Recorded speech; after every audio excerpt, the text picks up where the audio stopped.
కడిగా మోంతా తుఫాను ఏపీని వణికిస్తోంది. ఉదయం 11 గంటల నుంచి ఇంకా మరింతగా ఉగ్రరూపం దాలుస్తోంది మోంతా తుఫాన్. ఈ రాత్రి అంటే రాత్రి 11-12 గంటల సమయంలో మోంతా తుఫాన్ కాకినాడ సమీపంలో తీరం దాటబోతోందంటూ అధికారులు అంచనా వేస్తున్నారు. ఇప్పటికే బలమైన ఈదురుగాలు వీస్తున్నాయి.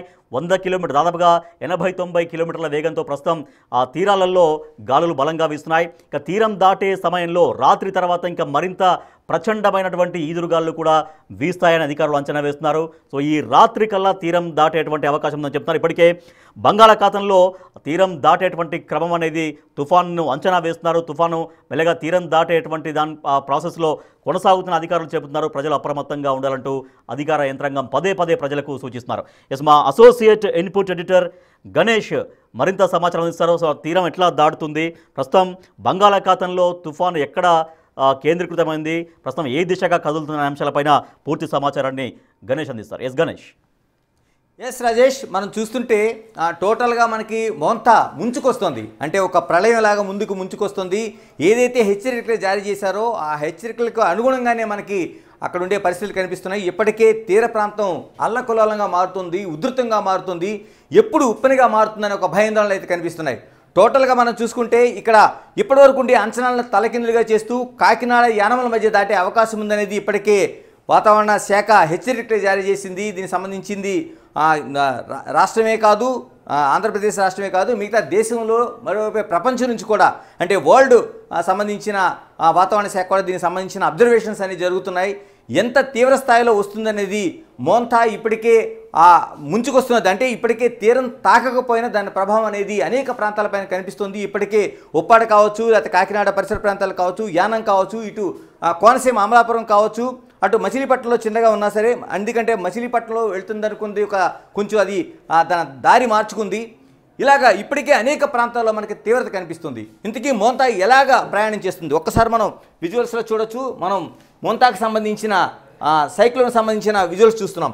మనం టోటల్గా దీనికి ఇక్కడ ఏదైతే మనకి వ్యాల్ఫుల్ కనిపిస్తుందో, ఒక సుడిగుండల్లా కనిపిస్తుందో, ఇందులో మధ్య భాగంలో మనకి గ్రీన్గా ఒక బ్లూగా కనిపిస్తున్న ప్రాంతమే దీని కేంద్రం. అంటే మోంతాకి ఇది ప్రధానమైన కేంద్రం. అంటే చుట్టూ ఉండే ఏదైతే ఉందో విండు డైరెక్షన్స్ ఏమైనా ఇవి కాకుండా మధ్యలో కనిపిస్తున్న ప్రాంతమే మనకి కీలకమైన ప్రాంతంగా మనం చెప్పాలి. ఇది దాదాపు ఈ చిన్నగా కనిపిస్తున్న ప్రాంతం మనకి శాటిలైట్ వ్యూ ప్రకారం ఇక్కడ కనిపిస్తున్నది దాదాపుగా 200 కిలోమీటర్ల వ్యాసార్థంలో మనకు కనిపిస్తుంది. అంటే ఈ ఒక్క చిన్నది కూడా ఇది ఎప్పుడైతే ఈ ప్రాంతాన్ని తాకుతుందో దీన్ని తీరం తాకినట్లుగా ఒక ప్రధానమైన అంచనా వేస్తారు. ఇది ఎప్పుడైతే ఈ సెంటర్ పాయింట్ ఏదైతే ఉందో ఇది పూర్తిగా ఈ ఏదైతే భూభాగం ఉందో ఇక్కడ నుంచి ఈ భూభాగం దాటిన తర్వాత దీన్ని తీరం దాటిందని అంచనా వేస్తారు. దాదాపుగా 200 కిలోమీటర్ల వ్యాసార్థంలో ఉన్న ఏదైతే ఈ ప్రాంతం ఉందో ఇదంతా ఈ మోంతా ఇక్కడ నుంచి దాటడానికి ఎలాంటి పరిస్థితులు ఉంటాయి, ఇప్పటికే తీరం తాకందే కనిపిస్తుంది. మరి ఈ వ్యాసార్థం తీసుకుంటే అంటే చుట్టూ మనకి ఒక సుడిగుండలా తిరుగుతున్న ప్రాంతం దాదాపుగా 2000 కిలోమీటర్ల ప్రాంతం ఉందనేది ఇప్పటికే వాతావరణ శాఖ అంచనా వేసింది. అంటే 200 ప్రధాన కేంద్రీకృతంగా ఉన్న ప్రాంతం అయితే దాని చుట్టుపక్కల ఉండే ఏదైతే ప్రాంతం ఉందో దాదాపుగా 2000 కిలోమీటర్ల ప్రాంతం ఉందనేది ఒక అంచనా వేసింది. అందుకని ఇప్పటికే తీరం తాకకముందే ఆ ప్రాంతాల్లో తీవ్ర ప్రభావం కనిపిస్తుంది. సముద్రం అల్లకల్లోలంగా కనిపిస్తుంది. ఉప్పెనలు వచ్చే ముందు ఏ విధంగా ఉంటుందో ఆ విధంగా కనిపిస్తుంది. పూర్తిగా ఆకాశం అంతా మారిపోయింది క్షణం క్షణం. ఎందుకంటే ఉదయం మనకి 6 గంటల నుంచి మనం బిగ్ టీవీ అప్డేట్స్ ఇస్తుంది. 6 గంటల నుంచి 6 అంటే వాతావరణ శాఖ ప్రతి 3 గంటలకి దీన్ని అప్డేట్ చేస్తున్నా బిగ్ టీవీ మాత్రం క్షణక్షణం మన రిపోర్టర్లు అందరూ అక్కడ అన్ని చోట్ల మోహరించారు. ప్రతి గంటకు కాకుండా ప్రతి క్షణం కూడా ఏం జరుగుతుందో మార్పులు అనేది మనం ప్రతి క్షణం చూపించడానికి ప్రయత్నం చేస్తున్నాం. ఇందులో భాగంగా ఇప్పుడు అనేక సముద్ర తీర ప్రాంతం అల్లకొల్లోలంగా కనిపిస్తుంది. ఉప్పాడైతే నిజంగా తీరం తాకింది అన్నట్టుగా అక్కడ కనిపిస్తుంది. మనకి ఇప్పటికే వచ్చిన సమాచారం కావచ్చు, మనం ఇంతకుముందు చూసిన దృశ్యాలు కావచ్చు. ఇది మనకి ఇప్పుడు టోటల్గా ఉండే పరిస్థితి. ఇది ఏ విధంగా ప్రయాణం చేస్తుంది, ఇప్పుడు వెళ్తున్న మోంతా ఏ విధంగా ఇప్పుడు సుడిగుండాల ఆకారంలో కనిపిస్తున్నది, ఏ విధంగా ప్రయాణం చేస్తుందని చూస్తే మనం ఇక్కడ టోటల్గా ఈ పిక్చర్ మనం చూడొచ్చు. అంటే ఇక్కడ వరకు ఉన్నదాన్ని ఇది ఏ విధంగా ఉందనేది చూస్తే ఇది మనకి టోటల్గా కనిపిస్తున్న పిక్చర్. దీన్ని మనం ఒక్కసారి చూస్తే ఇది టోటల్గా మోంతా జరుగుతున్న ప్రయాణం. ఇది అంటే ఎక్కడైతే మనకి రెడ్ మార్క్స్ కనిపిస్తున్నాయో ఇవి టోటల్గా మనకి కనిపిస్తున్నది కాకినాడకి తీరానికి దగ్గరగా. అంటే మచిలీపట్నానికి ముందుగా వెళ్తుంది అనుకున్నారు, కానీ మన విజువల్స్లో క్లియర్ కట్గా ఈ శాటిలైట్ పిక్చర్లో మనం చూడొచ్చు. ఎందుకంటే ఈ పిక్చర్లో కనిపిస్తున్న ప్రకారం మచిలీపట్నానికి కొంచెం అటువైపుగా జరిగి కాకినాడ తీరం వైపు ప్రయాణం చేస్తున్నట్టుగా మనకు కనిపిస్తుంది. దీన్ని కొంచెం జూమ్ చేస్తే మనకు స్పష్టంగా కనిపిస్తుంది. ఒకటి అమలాపురం కాకినాడల మధ్య అంటే టోటల్గా ఒక కేంద్రం అనేది అంటే ఆ విడ్త్ అనేది ఎక్కడి వరకు ఉందనేది మనం చూసుకుంటే నర్సాపూర్ని జస్ట్ తాకుతున్నట్లుగా కనిపిస్తుంది. తర్వాత పాలకొల్లు, అమలాపురం, కాకినాడ, సామర్లకోట, రాజమండ్రి, తణుకు, తాడేపల్లిగూడెం ఇలా ఈ ప్రాంతాల మీదుగా మొత్తం ఏదైతే మోంతా తీరం తాకిన తర్వాత ఇది వెళ్ళే అవకాశం ఉందనేది ఒక క్లియర్ కట్ మ్యాపింగ్ మనకు చూపిస్తుంది. ఇంకొంచెం మనం క్లియర్ కట్గా ఏదైతే మోంతా ఉందో అక్కడ వరకు మనం వెళ్ళినట్టయితే ఈ రెడ్ మార్క్ అనేది మనకు క్లియర్ కట్గా కనిపిస్తుంది. ఇక్కడే మనం అంతకుముందు చూసిన ఏదైతే వ్యాల్ఫుల్ ఉందో ఇది క్లియర్ కట్గా ప్రయాణించే ఒక రెడ్ మార్కింగ్ ఇది. అంటే ఇది యానం మీదుగా వెళ్తుంది. మనకి స్పష్టంగా ఆ రేఖ అనేది మనకు చూపిస్తున్నారు కాబట్టి ఇది యానం మీదుగా ప్రయాణం చేస్తున్నట్టుగా మనకి కనిపిస్తుంది. దాదాపు గంటకు 12 కిలోమీటర్ల వేగంతో ఇక్కడ ప్రయాణం చేస్తున్నట్టుగా కనిపిస్తుంది. ముందు దాదాపు 17 కిలోమీటర్ల వేగంతో ఇది ప్రయాణిస్తున్నట్టుగా నిన్న అంచనా వేశారు. ఒక దశలో 18-19 కిలోమీటర్ల వరకు ఇది వేగమైంది. కానీ ఇప్పుడు వేగం తగ్గించుకుంది. అంటే 12 కిలోమీటర్లకు వచ్చింది. కానీ సాధారణంగా శాస్త్రవేత్తలు అంచనా వేసేది వేగం తగ్గించుకోవడం అనేది చాలా డేంజర్ ఇండికేషన్గా చెప్తారు. ఎందుకంటే ఒక వ్యాల్ఫుల్ అనేది ఎంత స్పీడ్గా అక్కడి నుంచి మూవ్ అయిపోతే ఆ ప్రాంతాలకు ఎఫెక్ట్ అనేది అంత తక్కువగా ఉంటుంది. కానీ ఇది మూవ్ అవుతున్న సిస్టమ్ చూస్తే ఇప్పుడు 12 కిలోమీటర్ల వేగానికి వచ్చింది. ఇది ఇంకా తగ్గితే 10, 8 ఈ ప్రాంతానికి వస్తే ఆ ప్రాంతం మీదుగా వెళ్తున్నప్పుడు ఆ వేల్ఫుల్స్ అనేవి సుడిగుండాలు అనేవి ఎక్కువగా ఉంటాయి. ఆ ప్రాంతాన్ని ఎక్కువగా నాశనం చేసే అవకాశం ఉంటుందని ఒక భయాందోళన వ్యక్తమవుతున్నాయి. ఇప్పుడు 12 కిలోమీటర్ల వేగంతో ప్రయాణం చేస్తుంది. క్లియర్ కట్గా మనం చూడొచ్చు ఇక్కడ యానం దగ్గర నుంచి యానంకి కాకినాడకి మధ్య మనం స్పష్టంగా విజువల్స్లో చూస్తున్నాం. యానంకి కాకినాడకి మధ్యలో ఈ రెడ్ పాయింట్ మోంతా దాటుతున్నట్టుగా కనిపిస్తుంది. ఈ రెడ్ పాయింట్ అనేది 200 కిలోమీటర్ల వ్యాసార్థం. దీని చుట్టూ కూడా 2000 కిలోమీటర్ల వ్యాసార్థంతో మనకి ఆ సుడిగుండాలు కనిపిస్తున్నాయి. ఇది టోటల్గా మనం చూసుకుంటే ఇక్కడ దీని సైక్లోన్ ఎఫెక్ట్కి సంబంధించి ఏ విధంగా ఉంది అంటే దాదాపుగా 80 కిలోమీటర్ల వేగంతో ఇప్పటికే గాలులు వీస్తున్నాయి. 80 నుంచి 110, 120 వరకు వెళ్ళే అవకాశం ఉందని ఇప్పటికే మనకి ఏదైతే శాస్త్రవేత్తలు వాతావరణ శాస్త్రవేత్తలు స్పష్టమైన అంచనాలతో చెప్తున్నారు. మనం ఇక్కడ చూడొచ్చు ఇది సివియర్ సైక్లోన్గా దీన్ని చూడాల్సిన అవసరం ఉంది. ఎందుకంటే సివియర్ సైక్లోన్గా SES ఏదైతే సివియర్ సైక్లోన్ ఎఫెక్ట్ ఉందో దీనికి పూర్తిగా మనకి ఇక్కడ కనిపిస్తోంది. ఇది దాదాపు 88 నుంచి 117 కిలోమీటర్ల వేగంతో అంటే ఒక గంటకి వేగంతో ఇక్కడ ప్రయాణించే అవకాశం ఉందనేది ఒక స్పష్టంగా మనకు కనిపిస్తుంది. ఇది ఇలాగే ఉంటుందా దీని నడకంటే ఇలా ఉండొచ్చు ఉండకపోవచ్చు. ఎందుకంటే గతంలో కూడా మనకి 1996 నవంబర్ 6వ తేదీన అమలాపురం ప్రాంతంలో వచ్చిన ఏదైతే తుఫాను దాదాపు 200 కిలోమీటర్లు గంటకి వేగాన్ని ఇచ్చి అక్కడి నుంచి వెళ్ళింది. అనేక మంది మృత్యువాత పడ్డారు. దాదాపు 1100 మంది అక్కడ మరణాలు జరిగినాయి. అంటే ఈ తుఫాను చూసుకుంటే మనం భయపడే ఆందోళన కలిగించే అంశం ఇది. ఇప్పుడు దీనికి మనకి కేవలం 88 నుంచి 117 అని చూపిస్తున్నాం. దీని గతి మార్చుకోవచ్చు, దీని వేగాన్ని మార్చుకోవచ్చు. కానీ అంచనా వేస్తుంది ఒకసారి తీరం తాకిన తర్వాత తీరం తాకి వెళ్ళిపోతున్న తర్వాత అంటే తీరం దాటిన తర్వాత దీని ప్రభావం తగ్గుతుందనే ఒక అంచనా అయితే ఇప్పటివరకు ఉంది. మనం ఈ అంచనాలో చూసుకుంటే ఒక్కసారి అంటే కోనసీమ ప్రాంతం ఎందుకు ఆందోళన చెందుతుందంటే ఇప్పుడు ఈ ఉన్న మ్యాప్ల ప్రకారం ఖచ్చితంగా అమలాపురానికి మీదుగా వెళ్తుంది. ఎందుకంటే దాదాపు అప్పుడే ఆ కాలం అంటే 1996 ప్రాంతంలోనే తీవ్ర నష్టం జరిగింది. ప్రాణ నష్టమే కాదు దాదాపుగా ఒక 2 లక్షల కుటుంబాలు వీధిన పడ్డాయి. దాదాపు 40,000 ఇళ్ళు పూర్తిగా కూలిపోయాయి. 230 హెక్టార్ల కొబ్బరి తోటలు అంటే కోనసీమ అంటేనే కొబ్బరి తోటలు కాబట్టి 230 హెక్టార్లో పూర్తిగా కొబ్బరి తోటలు సర్వనాశనం అయిపోయినాయి. ఆ విండి ఎలాగైతే ప్రయాణించిందో కొబ్బరి చెట్లని కూడా ఆ వైపుగా తిరిగిపోయి ఎందుకు పనికి రాకుండా మువ్వరాలిపోయి కోనసీమ అంతా నాశనం అయిపోయిన పరిస్థితి మనం 1996 నవంబర్ 6వ తేదీన చూసాం. అంత ప్రళయం వచ్చింది. అంటే భైరవతిప్ప కావచ్చు, బొలసితిప్ప కావచ్చు, భైరవపాలెం, బొలసితిప్ప ప్రాంతాల్లో పూర్తిగా నీట మునిగిపోయి దాదాపు 1100 మందికి పైగా అక్కడ మృత్యువాత పడ్డారు. ఇంత దాడును చూసాం కాబట్టి ఇప్పుడు ఏదైతే తీరం దాటుతుందో ఇది ఖచ్చితంగా అమలాపురానికి కాకినాడకి మధ్య మనకి ఈ రేఖ కనిపిస్తుంది. ఇంకా క్లియర్ కట్గా చూడాలంటే ఇది యానంకి మీదికి వెళ్తుంది. యానంకి, అమలాపురానికి, కాకినాడకి అంటే కాకినాడకి అమలాపురానికి మధ్య సెంటర్ పాయింట్గా మనకి యానం ఉంటుంది. ఎందుకంటే గోదావరి కలిసే ఒక పాయల్లో అంతర్వేదితో పాటు యానం కూడా ఒక 2 పాయలుగా గోదావరి కలుస్తుంది కాబట్టి ఇందులో ప్రధానమైన పాయ యానం దగ్గర ఉంటుంది. అంటే దాని పైగా వెళ్తున్నప్పుడు దీని ప్రభావం గోదావరి పరివాహక ప్రాంతంలో గోదావరి ప్రవహిస్తున్న ప్రాంతాల్లో ఎంత తీవ్రంగా ఉంటుందనేది ఒక ఆందోళన వ్యక్తమవుతుంది. 1996 నుంచి కూడా బిక్కుబిక్కుమంటున్న కోనసీమ వాసులు ఇప్పుడు మోంతా తుఫానుతో చాలా భయాందోళన వ్యక్తం చేస్తున్నారు. ఇది ఏ విధంగా అవబోతుంది? ఎందుకంటే దాదాపు గంటకి 110 కిలోమీటర్ల వేగంతో గాలులు వీస్తే అక్కడ ఉండే తోటలే కాదు, ఇళ్లే కాదు, ఏమవుతాయనే ఒక భయాందోళన కనిపిస్తుంది. ఎందుకంటే ఒక్కసారిగా దిశ మార్చుకోవడంతో ఈ విధంగా భయాందోళనలు అయితే వ్యక్తమవుతున్నాయి.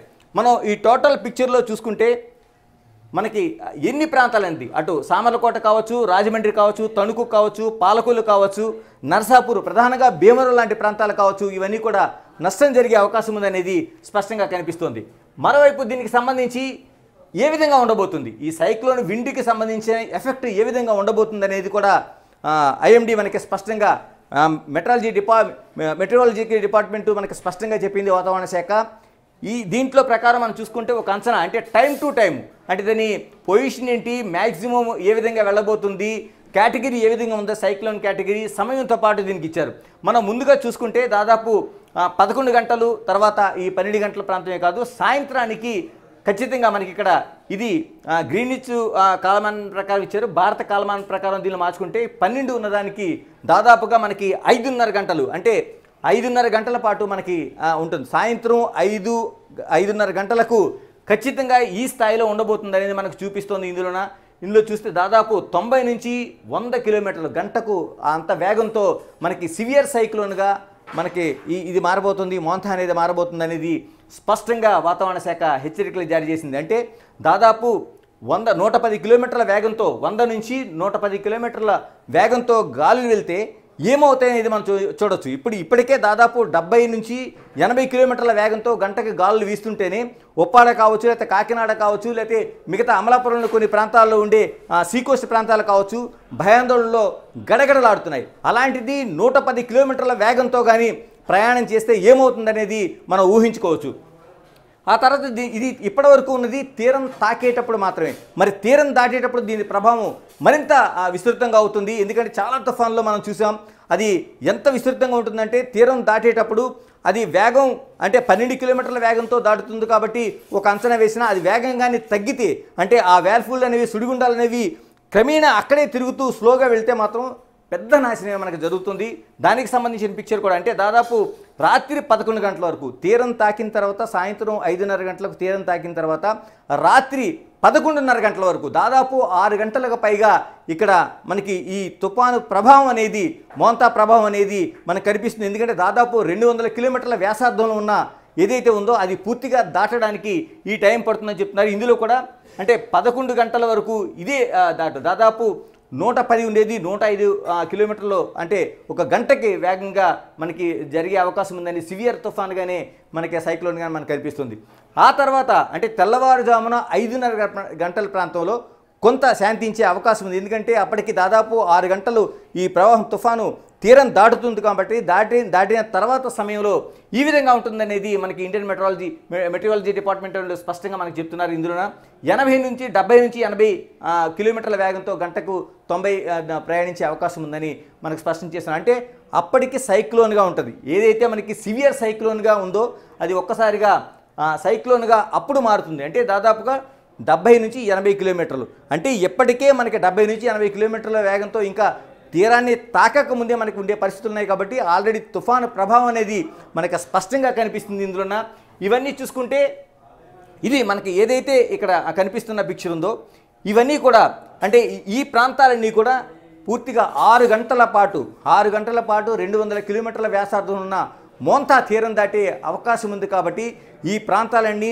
110 నుంచి 110 కిలోమీటర్ల వేగంతో గాలులు వీస్తే అందులో వణికిపోయే పరిస్థితి మనకు కనిపిస్తూ ఉంది. ఇవి మనం చూడొచ్చు. ఇక్కడ టోటల్గా మనం చూసుకున్నట్లయితే ఈ విధంగా ఇది ఇప్పుడు మనం ఏదైతే చెప్పామో 110 కిలోమీటర్ల వేగంతో మొత్తం ఈ వేల్ఫుల్ అంతా, అంటే పూర్తిగా ఈ సుడిగుండాలన్నీ ఈ ప్రాంతం మీదుగా వెళ్ళడం వల్ల తీరం తాకటం, తీరం దాటడం, ఈ రెండు దాదాపు 6 గంటల పాటు జరిగిన తర్వాత ఉండే పరిణామాలు తీవ్ర వర్షాలు పడే అవకాశం ఉంది. ఎందుకంటే తీరం తాకేటప్పుడు వర్షాలు పడతాయి, తర్వాత తీరం దాటిన తర్వాత కూడా భారీ వర్షాలు పడతాయి. కాబట్టి దాదాపు 48 గంటల పాటు అప్రమత్తంగా ఉండాలనేది మనకి శాస్త్రవేత్తలు స్పష్టం చేస్తున్నారు. అటు భారత వాతావరణ శాఖే కాదు, 2 తెలుగు రాష్ట్రాల్లో కూడా.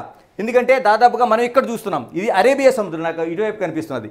అరేబియా సముద్రంలో కూడా దాదాపుగా అన్ని సముద్రాల్లో కూడా ఏకకాలంలో అక్టోబర్ నవంబర్ కాలాల్లో ఏదైతే ఈ తుఫాన్లు ఉంటాయో ఇవి వెళ్తుంటాయి. కానీ 1-2గా కలిసి ఏకమైనప్పుడు మాత్రమే ఇది సూపర్ తుఫాన్లుగా మనకి చాలా సివియర్ తుఫాన్లుగా మారుతాయి.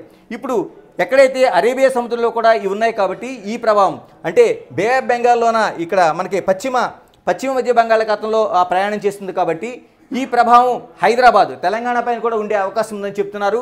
ఇటువైపు అంటే మనకి ఈ పశ్చిమాన్ని ఇటువైపు ఉండే ప్రాంతం నుంచి కూడా ఉంది కాబట్టి ఈ దిశ నుంచి వచ్చే గాలులు కూడా హైదరాబాద్ పైన అరేబియా సముద్రం పై నుంచి వచ్చే గాలులు అటువైపు బే ఆఫ్ బెంగాల్ అంటే బంగాళాఖాతం నుంచి వచ్చే గాలులు రెండు కూడా ఏకమై ఇక్కడ ఉండే క్లౌడీకి ఏర్పడుతుంది. వర్షాలు పడే అవకాశం ఉంది. దాదాపు 48 గంటల పాటు వర్షాలు పడే అవకాశం ఉందనేది హైదరాబాద్ మెట్రాలజీ డిపార్ట్మెంట్ అనేది ఖచ్చితంగా మనకి హెచ్చరికలు జారీ చేసింది.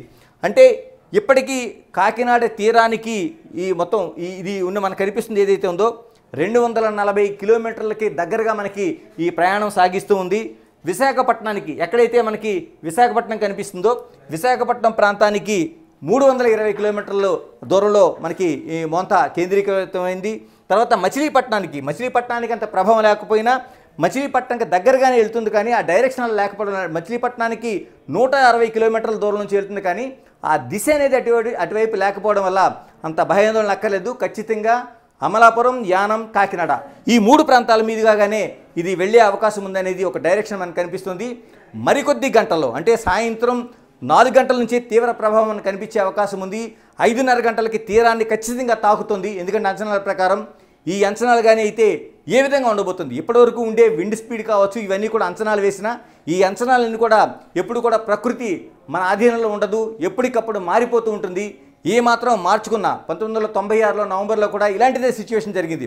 అప్పటికి వాళ్ళ అంచనాల ప్రకారం దాదాపు 120 నుంచి 150 కిలోమీటర్ల వేగంతో గాలులు వేస్తాయని అంచనా వేసిన 220 కిలోమీటర్ల వేగంతో గాలులు ఒక్కసారిగా పెరిగి తీరం తాకేటప్పుడు అక్కడ ఉండే అనేక ప్రభావాలు మనకి కారణమవుతాయి. కాబట్టి వాటన్నిటితో అంత వేగంతో వెళ్లాల్సిన పరిస్థితి వచ్చింది, ప్రాణ నష్టం జరిగింది. ఇది ఇక్కడతోనే ఉంటుందా లేదా ఉప్పెన రూపంలో మారుతుందా? ఎందుకంటే ఇలాంటి సైక్లోన్స్ మోంతా లాంటి సైక్లోన్స్ ఉప్పెనగా మారే అవకాశం చాలా ఉంది. ఎందుకంటే సముద్ర నీటిని ఈ 200 కిలోమీటర్ల వ్యాసార్థంతో తీసుకొస్తాయి కాబట్టి తీరం తాకిన తర్వాత తీరం దాటే సమయంలో ఆ సముద్రపు నీరుని అక్కడే విడిచిపెట్టి గాలులు మాత్రమే ప్రయాణం చేసే అవకాశం సైక్లోన్స్కి ఉంటుంది. అలా కాకుండా సముద్రపు నీటిని ఈ 200 కిలోమీటర్ల వ్యాసార్థంలో ఉన్న వాటిని పూర్తిగా తీసుకొచ్చి ఆ మొత్తం ఏదైతే తీరం ఉందో తీరం పైనుంచి కూడా వెళ్ళిపోయే అవకాశం ఉంది. దీన్నే మనం ఉప్పెనగా చెప్తున్నాం. మనకి ఏదైతే 1977లో వచ్చిన దివిసీమ తుఫాన్ అనేది మనకు స్పష్టంగా ఇక్కడ కనిపించింది. దాదాపు 14,300 మంది ఆ రోజున మృత్యువాత పడ్డారు. అధికారికంగా అనధికారికంగా దాదాపు 50,000 మంది చనిపోయినట్టుగా అతిపెద్ద ఒక ఉప్పెనగా మనం చూసాం. అంటే ఈ సైక్లోన్ ఉప్పెనగా మారడానికి ఎటువంటి అంచనాలు ఉండవు. దాని స్వరూపం ఒకసారిగా మార్చుకుంటే ఏవైనా జరగచ్చు. అందుకని ఇప్పటికే ప్రభుత్వం అలర్ట్గా ఉంది. అనేక ప్రాంతాల్లో వర్షాలు పడుతున్నాయి, సముద్ర అలలు ఎగిసి పడుతున్నాయి. మరోవైపు అన్ని చోట్ల కూడా అధికారులు కావచ్చు, అటు పోలీసు, రెవెన్యూ ఇలాంటి యంత్రాంగం అంతా అప్రమత్తమైంది. సీఎం అంటే ప్రధానంగా మనకు ఆంధ్రప్రదేశ్లో ఈ వాతావరణం ఇలా ఉంది కాబట్టి సీఎం చంద్రబాబు నాయుడు ఇప్పటికే దీన్ని మానిటరింగ్ సెల్స్ ఏర్పాటు చేశారు. దీన్ని ఎప్పటికప్పుడు మానిటరింగ్ చేస్తున్నారు. గడిచిన ప్రతి క్షణం కూడా అధికారులు అప్రమత్తతో ఉండాలనేది ఒక ఇండికేషన్ అయితే ఇచ్చారు. ఇవన్నీ టోటల్గా చూసుకుంటే మనకి ప్రతి క్షణం ఇప్పుడు బిగ్ టీవీ మీకు ప్రతి క్షణం కూడా దీనికి పూర్తి సమాచారం అందించబోతుంది. సాయంత్రం 5-5:30 గంటలకు తీరం తాకే సమయమే కాదు, అంతకు ముందు సమాచారాన్ని, ఆ తర్వాత తీరం తాకుతున్న సమయంలో అక్కడి నుంచి తీరం దాటిన సమయంలో 6 గంటల పాటు జరిగే పరిణామాలని అన్నీ కూడా మీకు స్పష్టంగా మీకు బిగ్ టీవీ చూపించబోతుంది. కానీ ప్రజలందరూ అప్రమత్తంగా ఉండాల్సిన అవసరం ఉంది. ఎందుకంటే ఎవరో ఇళ్ల నుంచి బయటికి రావద్దని కోస్టల్ బెల్ట్లో అనేక ప్రాంతాలను హెచ్చరికలు జారీ చేశారు. మరోవైపు తీరం దాటుతున్నప్పుడు ఈ 200 కిలోమీటర్ల వ్యాసార్థంతో వెళ్తున్నప్పుడు అటు పాలకొల్లు కావచ్చు, లేకపోతే అమలాపురం కావచ్చు, యానం, కాకినాడ, రాజమండ్రి, తుని ఇలాగ అనేక ప్రాంతాల మీదుగా ఇది తీవ్ర ప్రభావం చూపిస్తుంది. కాబట్టి దీన్ని ఏమాత్రం తేలికగా తీసుకోకుండా హెచ్చరికగా ప్రతి ఒక్కరూ అప్రమత్తంగా ఉండాలనేది అధికారుల హెచ్చరిక.